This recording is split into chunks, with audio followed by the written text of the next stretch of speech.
All right, welcome. Welcome to the bonus webinar, Real Financial Self-Care. We are excited about this. It's halftime, you guys. It is halftime of our 90 days of real self-care.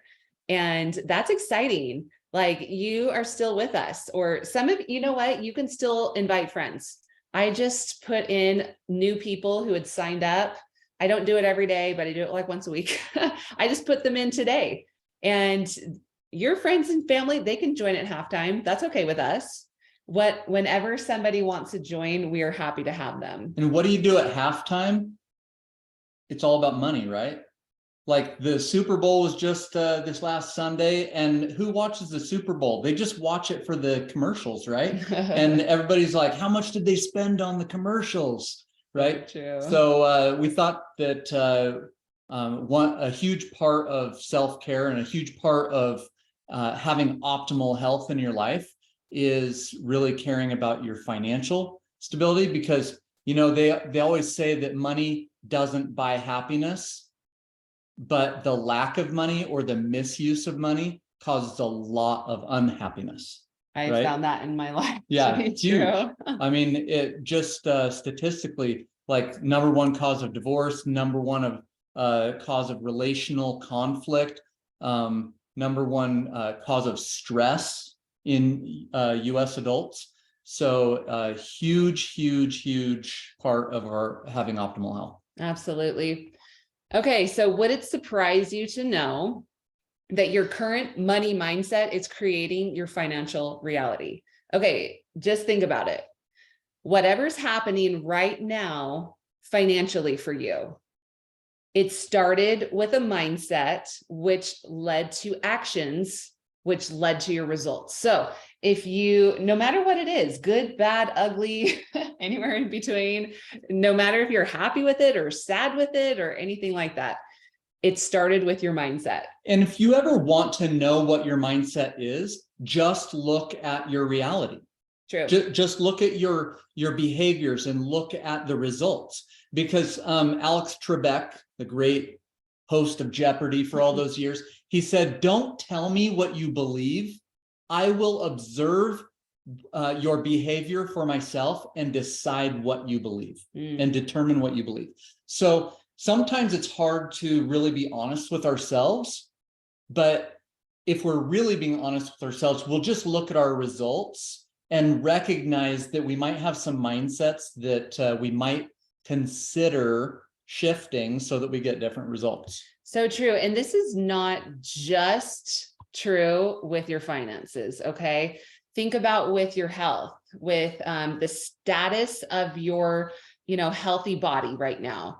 Whether, think about what your, is your cholesterol high? Is your blood pressure high or low? Or where's your weight at according to what is healthy for your body type? Look at all these different aspects. And it probably started with a mindset. We talked a few weeks ago on the Monday night about making a fundamental choice towards optimal health. And that it's not just with your body, it's body, mind, finances. This is why we talk about all three. And also look at the trends. Like, am I trending a certain way, like up or down, forward or backward? And so don't be so judgmental of yourself. Just look at it as, hey, this is where I'm at right now. Data. It's data. Where do I want to go? And am I trending in the right direction? Absolutely. Okay. So having said that, let's talk a little bit about mindset. If it all starts with mindset, then we need to learn some things about mindset, right?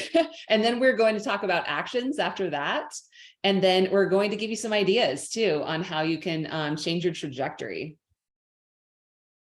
All right. Limiting money beliefs. You guys, we are going to talk about money tonight. And for some people, that means that you might be a little nervous. It's like, we don't talk about those things, right? But we all have beliefs. We have belief systems. We have things that we think in our own brain. We have things that were taught to us. Most everything was taught to us. Right?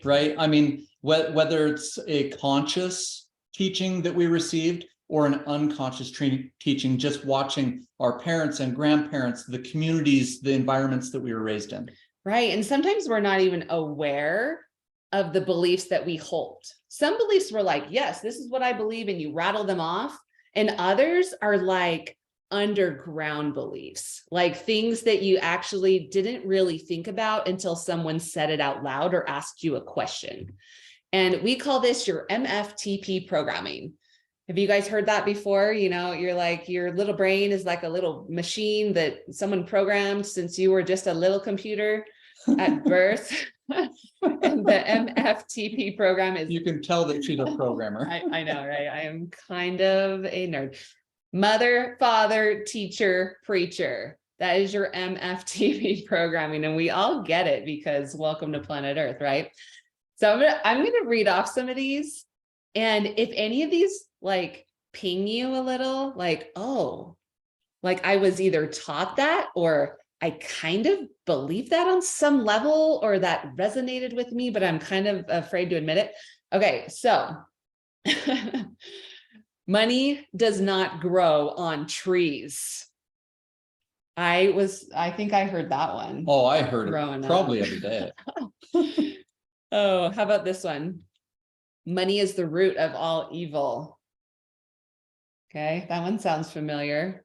It's actually a misquoted Yeah. scripture. The scripture is actually the love of money is the root of all kinds of evil. Yeah, but just that people shorten stuff, right? Yeah. Money is the root of all evil. There you go. Taking things out of context. Yeah, even like drop in the chat if any of these resonate with you, if you're brave. How about this one? I'm just not smart enough to make good money. So you have a belief about your own— You may not even self. say it, right? Right. But maybe you were raised with the idea that I have to, well, I think we're going to actually get to it, Yeah. have a degree or have a Mhm. certain level of intellect or intelligence, doctor. right? I'm not a doctor or whatever, that only certain people or certain kinds of services or products will make good money. Yeah. Oh, I love people already putting them in the chat. Making money is hard. Oh yeah. Working for yourself is risky. Okay, let's do some Ooh, more. yeah. How about this one? I'm bad with money. You know what? I know a lot of people say, oh, I'm so good with money, and their good would be really bad for me. Yes. Okay. Our family is bad with investments. Oh, interesting. Interesting. How about this one? Money is for spending, not saving. You can't take it with you. That's right. Gotta enjoy it. Or what's on the other side of that one? Money is for saving, not spending. It's the miser side of it, right? You guys probably heard this one. I have what I need to get by, and wanting more than I need is evil. Okay, I heard this one from a lot of people. I hear this all the time, like, oh, I make all the money I need. So if you were to lose your job today or a week from now or a month from now, you wouldn't need to get a job right away because you already have enough money for all future needs. Yeah, when you think of it that way, it's probably not true. Probably not true. But it's to get by. Yeah, to get by. Right. Okay. There's never enough money because it's a limited resource. Okay. That one's super common. It's like there's only so much money in the world. And then yeah, even our government is always trying to make us afraid of huge deficits. Yes. Right? Oh, I like this one. It's my husband's job to make the money. Oh, yeah. Yes. Money is the most important ever. Okay. I love this. Steph said that it's embarrassing for her to hear herself type it though. Yeah. How about this one? Oh, this goes along with what Steph just put in the chat about it's a husband's job. I should or should not make money because I'm a woman or a man, whatever. Like that's not my role. That's not my job. It's not my role. Or even like it is like against like belief systems to make more money than your husband, right? That one, I had so many friends who said that when we were younger, newlyweds, and I was always like, so weird. Or it goes right along with this one. If I earn more than my spouse, it might put a strain on the relationship. Yeah. I mean, yeah, those are hard things. I was raised in a household like that. where my mom was a stay-at-home mom and she just helped with my dad's business that he owned. And it wasn't until years ago that I had this just total epiphany when a woman, a very, very successful woman, I asked her, why did you go into business? Why did you become who you were? And she said, because I wanted to choose my husband. And I'm like, tell me more about that. And she said, well, I couldn't truly choose him if I needed him. Like she was dependent. Yeah, she was dependent. Yeah. Like she was basically taking this dependent child position in the relationship. And she's like, not that she thought it was bad or anything like that. If a woman or a man decided to stay home and be more of a caregiver and raising children or whatever. But for her, she saw it as a choice to better be able to make choices in her life. Right. I mean, you see that a lot if you're talking about the male-female dynamic, you know, typically in the world, I was going to say the country, but it's really the world, that a lot of times the female in the relationship has less choices. If maybe they did stay home with children, they didn't continue their education, they have been out of the workforce for 20 years. And you know what I mean? Like it could put some people in a tricky situation. Yeah. Donna also put in the chat that it's really hard to live off of one income today. Right. I'll tell you the other side of that. Amber and I have been coaching with Optavia for 14 years. Our kids were 2, 5, and 7 when we started coaching. And I came home from an outside the home job. And I've had the privilege of raising kids that we've had this opportunity and privilege to do it together. Yeah. My kids don't really remember me ever having a job outside the home. I believe through personal experience that children deserve to have 2 parents raising them.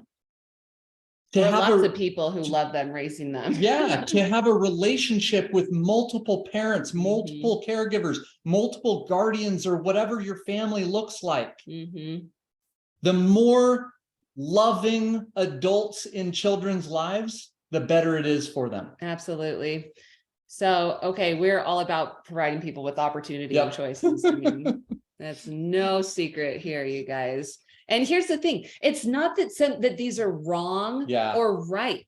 It is simply a belief that you have. And some of our beliefs limit us in our opportunities and in our choices and in our actions. And other beliefs actually move us forward. Yeah. So it depends on what you want. That's right. You know, a belief usually isn't like this is right, this is wrong. It's just like, oh, that's what I think. It's the awareness of what you think in your head that is the important part. All right. So if you need a money mindset that will bring you to different actions, that will bring you to different results, if you're not like super on board, stoked about your results right now in any area of your life, then maybe let's look at new mindsets around it. Are you guys ready? I'm going to throw out some new money mindset phrases, and I want to see in the chat if any of these resonate with you, or maybe something that we say you want to start adopting as a belief. Okay. How about this? I'm a steward of what I'm given and utilize money wisely. I take radical responsibility. I love that phrase. Radical responsibility, by the way, is hard. It is very hard. Like you have to get nitty gritty. You'd like strive for it, but yeah, I'll tell you what, just a little transparency here. Part of this 90-day challenge, we're saying real self-care is not just bubble baths and massages and stuff like this. It's making a budget. Yeah. Right? Amber and I being accountable. Yeah. Amber and I, we don't have a problem. We make way more than we spend. Yeah. But even though we make way more than we spend, we took a really strong look at our budget. We cut out thousands of dollars of subscription-based stuff that we didn't even know existed Or anymore. cable that we didn't Cable that we watch. didn't even watch. And then we just like decided to go from 3 cars to 2 cars because we literally only have 2 drivers in our house. We're like, why do we need 3 cars? We're just waiting for our 15-year-old to turn 16. So we're like, hey, just get rid of a car. We don't need it right now. It's just interesting, right? And it's not even like we had to cut those expenses, but you know what? I get excited about having more money to invest and to put into work into my business. Anyway, so you take radical responsibility with your debt, savings, investing, budgeting, and giving. I love that. How about this one? Abundance flows freely through me. I am generous. Oh, doesn't that just like make you feel good? That's actually something that I've learned through Optavia is abundance exists in the universe, in nature, and humans destroy it by taking control of it, right? And putting their hands around the throat and choking it to death and saying, look, there's only so much, rather than seeing it as a limitless resource. And like Amber put there, just being generous. How about this one? Instead of money is the root of all evil, how about money is simply a magnifier of how I already behave? Guys, if you were like a poor jerk, you're probably, if you get rich, you'll probably just be a rich jerk, honestly. Warren Buffett makes the joke all the time that he's known a lot of billionaires in his lifetime. And the only difference between a billionaire jerk and a poor jerk is $1 billion. So true. How about this? Money is a tool that gives me choices. I welcome it. I pay my bills with joy and appreciation. I actually set my bills to auto pay with joy and appreciation, but I think that counts as well. It's fun to earn money. It's like playing a game. Okay, you guys, this is like one of my biggest beliefs. It is so fun to earn money. And I think it's fun to like, I don't know, improve your health too. Like, oh, I'm going to find all the foods I like. They're super healthy. And I don't know. I just think life is like a fun game. Like, how many of you have played Monopoly? I have played Monopoly. Right? Have any of you done this in Monopoly? Just gone around the board over and over and just collected your $200? It's not that fun. It's not fun at all, but that's what people do all the time. They just go around and they collect their salary, right? They don't look at the other opportunities out there. And I promise you that you will never win the game of Monopoly, and you will really never enjoy fully the opportunity to play the game unless you look at the other opportunities and take a little bit of risk along the way. Yeah. And I like, Donna put something in the chat that I like. She said, I'm a giver, so got to be careful because I tend to spend too much caring about others. Okay. Radical responsibility with giving means that it fits within your budget and what you set aside to give. That's part of the radical responsibility. So I'm glad you pointed that out, Donna. It's not just about giving all your money away. You could do that if you choose to. Yeah. But if that's not in your plan to give all your money away, then you need to take radical responsibility to radical responsibility is no more limits. And no less. Exactly. Right. So if you want to be a bigger giver, then you need to increase the income to be able to output more. Exactly. My relationship with money is joyful and healthy. Oh, Melinda just put that in the chat. I want to learn how to have a healthy relationship with money. There you go. Okay. And this one's our last one for this slide. I now release all resistance to money and abundance. Okay. Now what I want us to do, take a deep breath in through your nose. And as you're blowing out all the air, I want you to just release resistance to money and feel the abundance. And then take one more time in through your nose and then blow it all out. Release all resistance to money and abundance. All right, I love it. Okay, I'm going to bring on my friend and fellow independent certified Optavia coach, Jen Walker. Jen, join us. and take yourself off mute, if you will. Hi. Hey. Okay, I asked Jen to come on so that I could interview her just a little bit tonight. So Jen, we've just been talking about limiting money beliefs and new money mindset.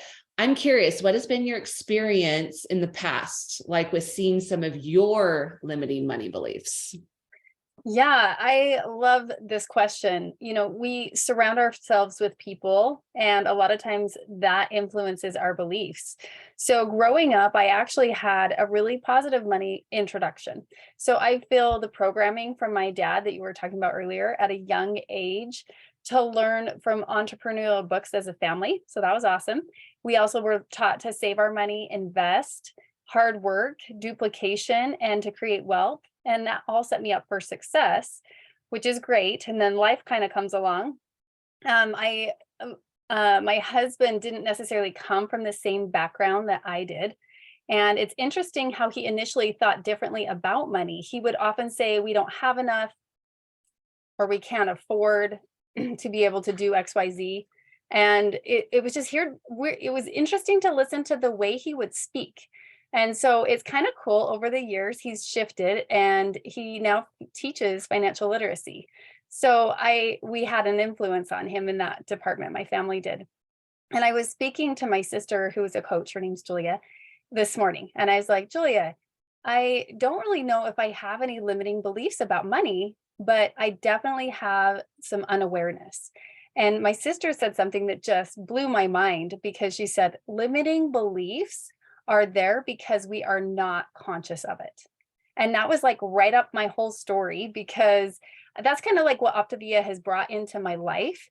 And my brain can go into avoidance and stay safe so they don't have to create change.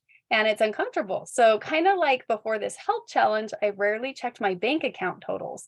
So looking back, some of these limiting money beliefs have been, maybe that I have 6 kids and that I don't have time to create more money, or that if I work really, really hard, it will make more money. Not always the case. I also, had this cap where I thought I couldn't make more than, 9,000 per month or something.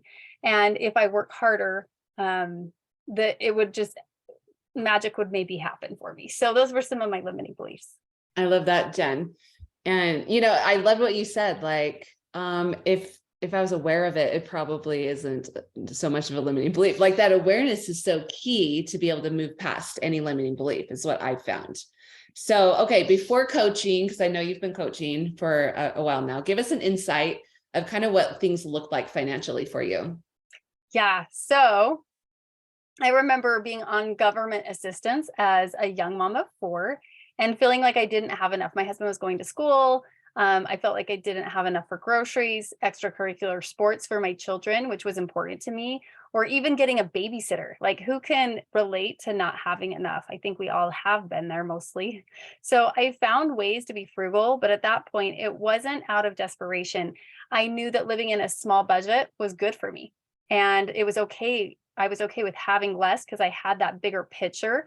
I knew that one day I would look back and be able to empathize with others. So I saw that as a gift. And I had the mindset that it was only temporary, and that I knew I would figure it out. So, this program, I remember seeing it as an investment for my health and possibly a business venture. So that was like amazing for me to be able to realize now, looking back, that that was the best investment I'd ever made. And I had, the belief that I would be wealthy in my future. And I still have that belief, and taking steps to be able to create that. So good. I think a lot of us can relate to struggling financially, and some of those like limiting beliefs, like hitting a ceiling and, what's going on. But now that you've been coaching for 9 years, how has coaching really helped you to break through with your mindset around these things? Well, coaching, it changed me, like it did. And it's amazing. It has been 9 years this month. And initially, like, I wanted to just lose 5 pounds and ended up losing 10 pounds, the last 10 pounds. I found confidence there and my future for keeping the weight off, which was really powerful to me. And so, yes, I lost 40 pounds after baby 5 and baby 6. And I had the energy, the mindset, and the focus to be the best mom and wife that I wanted to be because I was taking care of me. I wasn't on the back burner. So I decided to pay it forward and become a coach. Like we were, how did this change my mindset? I was willing to, I saw my sister being successful and I wanted to be able to do what she did. And so I wanted to duplicate that. And I knew that if she could do it, then I knew I could too. And I just needed to work hard. So I started coaching, and looking back, I would say the willingness to do what my mentorship said went well, but I couldn't break through to the next level of growth that I wanted without changing my mindset and my awareness. So the person, who makes $10,000 a month, they're going to think differently than the person making $500 a month. And so I wanted to become that. And breakthroughs and the peace I've found, knowing that I can create the life that I want. I don't have to be dependent on others to grant me happiness or peace or money. And I know that having a business mentor or a coach outside perspective is really important if we're going to fine tune and become something more. So that awareness factor has been so influential there. And coaching's been allowed me to have a significant income within my household, and the main source of income for my family. I was able to provide for us when my husband was looking for the right job for our family for almost 3 years. So it's been a huge blessing financially as well. That's awesome, Jen. Okay, to wrap up, I have one more question. Can you talk about like the growth mindset beliefs that really have propelled you towards success? I mean, from 9 years ago, you were like on government assistance and, struggling to pay bills, to now financially thriving. So what were some of those growth mindset beliefs? So some of the beliefs, I think they kind of like, it's just being in the culture of what we do as Optavia coaches. Grit and hard work is everything. In money, being a mom, it's being the person I want to be. So it really influences so many pieces. So that's really important to me. What I do makes a difference, because we can say it doesn't, and that doesn't ever produce the results that we want. So what we do makes a difference, and making money work for me, and not always like shifting from also, yes, hard work and grit, but also how are we using our brains to be smart with what we're doing with it, having our money work for us. And then duplication brings quicker success. So within coaching, bringing others into this beautiful opportunity to coach has been amazing as well. And then listening to support for those who are already successful, because they know what they're talking about. And so that's been amazing, and trusting the process. So as I kind of wrap up with this 90-day challenge, the real self-challenge or real self-care, I'm currently working on more awareness and what my budget looks like month to month, where my money's going, and also working on entering business expenses in preparation for taxes. So I'm learning where I have my money in the investments that I'm in, and I plan for that personal income growth. So it's been amazing to be able to have these shifts. And I'm going to continue having these shifts too, because you don't ever arrive. So you're constantly gaining more awareness and power. I love that. So good. So good. And Jen is an incredibly hard worker. I love that she said grit and work. Reminded me, I was listening to Dave Ramsey one time, and he said his grandma would always say this: there's a great place to go if you're broke, to work, right? And the great Jim Rohn always said that economic disaster always begins with the philosophy of doing less and wanting more. Yeah. Right? Do we want just all kinds of things? Do we want better financials? But we're really like, oh, I just want the easy way. Yeah. Even the fact that you're on a webinar about improving your finances shows that you're probably not one of those people. Like, you're the type of people who want to work on it, right? I love this quote from also Jim Rohn. There are two types of pain you will go through in life: the pain of discipline and the pain of regret. Discipline weighs ounces while regret weighs tons. I want to say something about that though. Don't shame yourself for regret, right? You should have tons and tons of regret in life. it's part of life. It's like, oh, I regret that. It's just the guilt that comes from, oh man, I wish I didn't do that for so long. It didn't serve me well. Or I wish I would have done that sooner, right? Just Yep. move along. I know. And so they interviewed some people who were towards the end of their life. Yep. And some of the top regrets, speaking of regrets, right? Not allowing self to be happier was number one. Yeah. Right? A lot of that comes in the form of these other ones. Well, and it's you can choose happy. Yeah. Like no matter what the balance of your bank account is, no matter what the scale says when you step on it. Yep. But allowing themselves to be happier came off a lot in these other forms. Not doing more for others, not serving more, not spending more time with the most important relationships. It was kids, spouses, family, closest friends, people like that.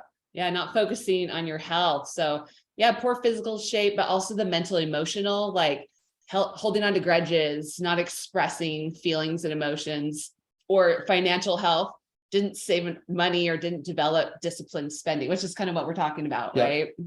And then the last one was they played life too safe. They avoided risks and they weren't as adventurous as they would have liked to be. Yeah. So here's a great quote. So I've loved this quote for years and years and years, because this is where we were living at the subsistence level. We become depressed, our self-worth is affected, and our relationships with family, friends, neighbors, and the Lord are weakened. We do not have time, energy, or interest to seek spiritual things or physical health, mental health, emotional, relational growth, any of those areas. If we are so worried whether or not we're going to keep a roof over our head, if we're going to keep ourselves or our family fed or clothed, everything else kind of falls apart. We live in an economic structure. Absolutely. All right. So we talked about a lot of mindset. Let's talk about some of the skills. Like, what's the nitty gritty? Like when you get down to it, what do I need to do, Amber? That's what I get that question a lot. Okay. So this is a structural tension chart.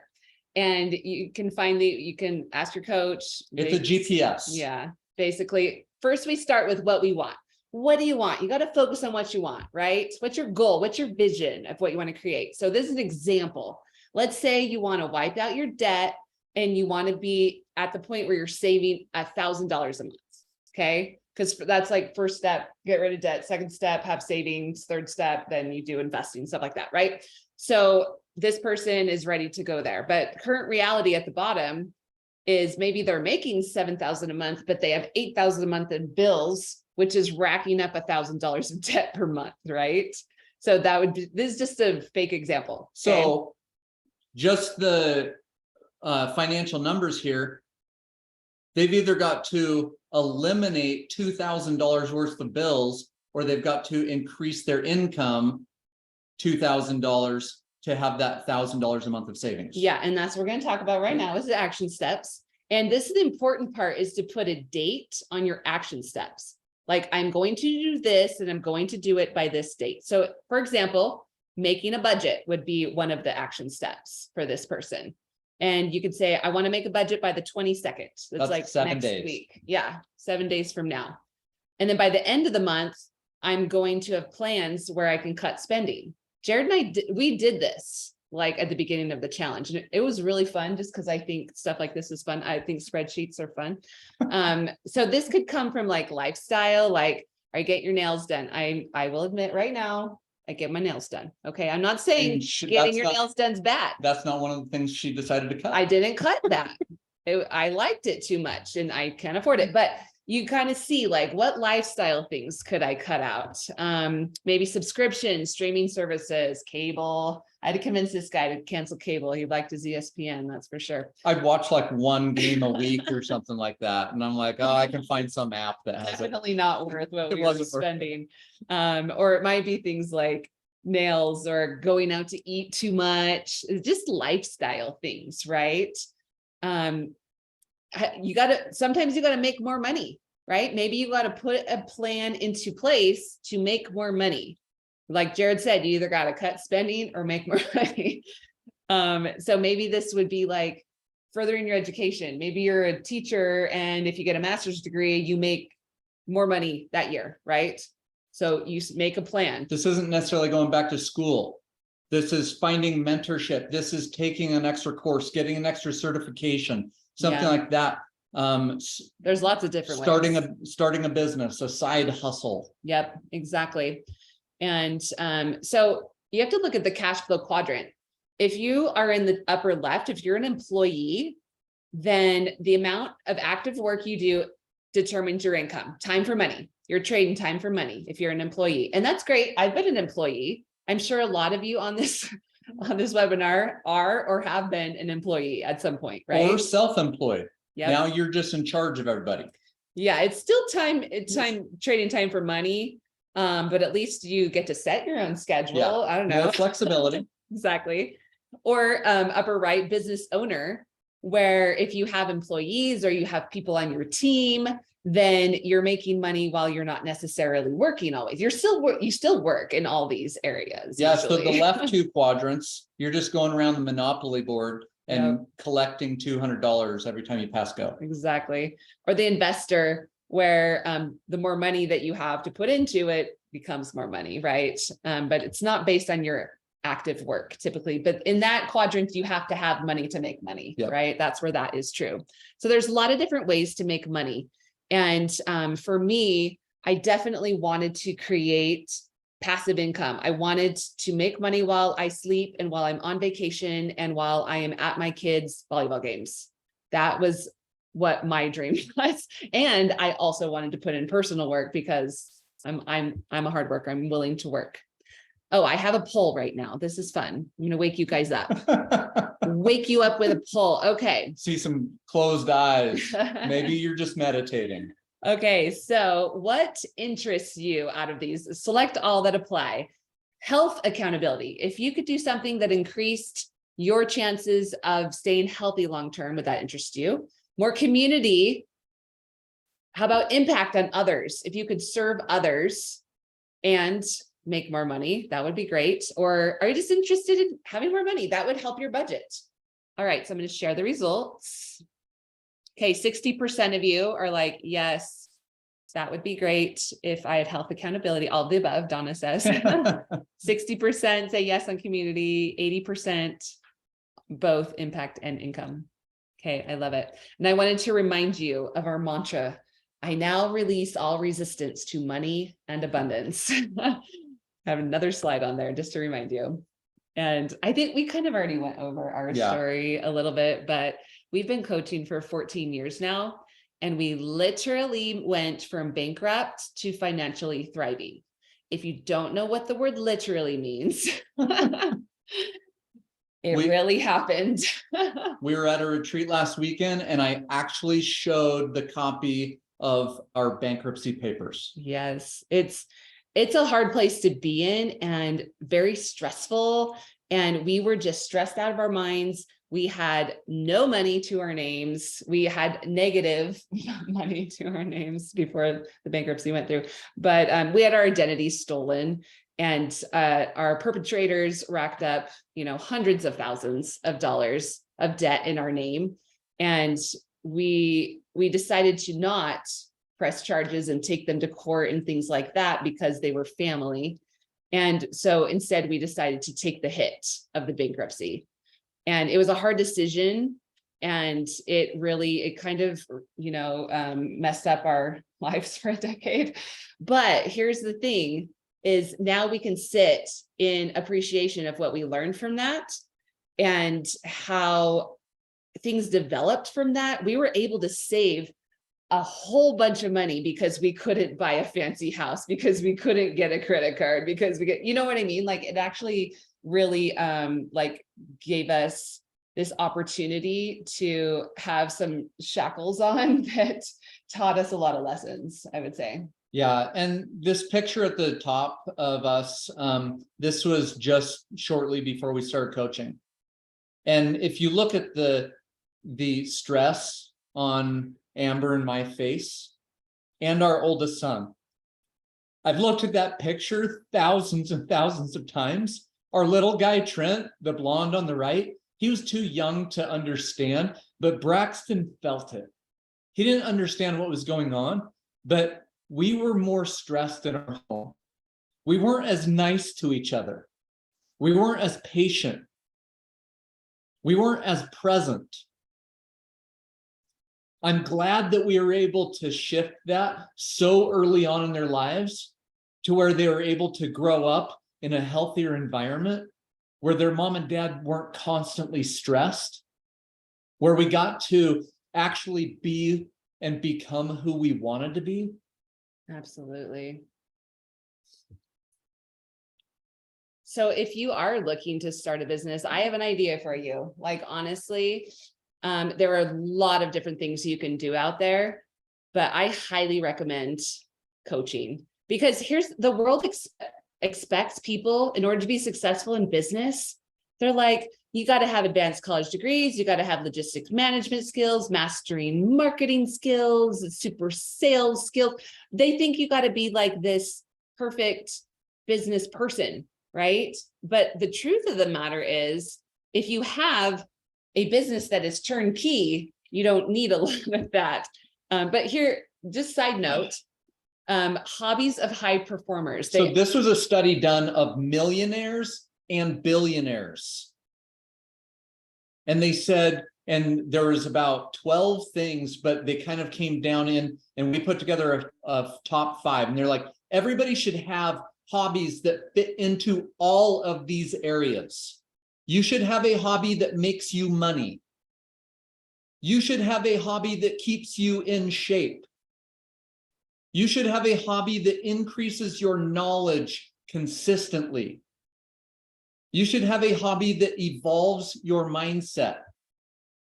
And you should have a hobby that allows you to serve consistently. So when I looked at this list, the hobbies of high performers, something jumped out at me is that Optavia coaching fits into every single one. You can make money helping people in Optavia. You're 500% more likely to reach and maintain your healthy weight long-term. We increase our knowledge like left and right. I mean, you can't avoid it if you even hang around us at all. Habits of health curriculum, conscious leadership evolves your mindset. Empathetic coaching allows you to serve others. So good news, you don't need to be Bill Gates to be successful in business. Thank goodness, because every time I see that guy, I'm like, he looks so boring. Maybe you do have an advanced MBA degree and you do have logistics and marketing and sales skills that maybe you don't need us. I don't know. Or maybe you just still want us because you won't have to do all that. We basically have a turnkey program for both our clients and our coaches. And I love that because both Jared and myself were previous business owners, and there was a lot of work of stuff behind the scenes that Optavia corporate does for us that we don't have to do. Like, do you ever stop and think about that? It's pretty cool. And hands-on training with mentorship and our 4-component system. It just works, you guys. Yeah, like Steph put in there, she's like, I just get to be a cheerleader. Reminds me of the old dad joke, right? If you can't be a jock, just be an athletic supporter. I just get to be a supporter. Anyway. All right. Well, thanks for joining us tonight. On that note, we are going to announce some of our $50 drawing winners that we have with our challenge. So we had a 30-day check-in, a 30-day accountability post. And the winner of that was Mandy Jensen. So congrats, Mandy. I don't know if she's on tonight. If you are, drop it in the chat. And also our bonus check-in. So we had a form that you could fill out. A bonus check-in is kind of like a halftime check-in. And our winner was Barbara Hazard. I know Barbara, she is a sweetheart. I don't know if she's on either. She'll probably, if she's not, she'll catch playback, but both won $50. And we are extending the deadline for the bonus check-in. We're going to draw some more winners. So it's not too late if you forgot to enter that one, if you forgot to fill that out, because I also like having your feedback. I love seeing your aha moments that you've had in the challenge so far. You can even send this to people who aren't in the challenge yet. Just be like, fill this out and you can join the challenge, like watch this webinar. You know what I mean? We really just love to bring in as many people as we can into our community, and anything that we could do. You guys, I am so grateful that I found Optavia and that we've been coaching for 14 years now, because literally we would not have gone from bankrupt to financially thriving. We would not have gone from high cholesterol and metabolic syndrome and pre-diabetic to physically thriving. I don't even know if we would be married today. Like, our mindsets have changed so much, and for the good. I just want to welcome anyone and everyone into our community and let you know that it is possible. It is possible to change your trajectory. Starts with your mindset, then it leads to changing those, it's having skills, and then your results change from there. So thank you so much for joining us tonight, you guys, and have a fabulous week. And we hope that you are enjoying 90 days of real self-care. We'll see ya.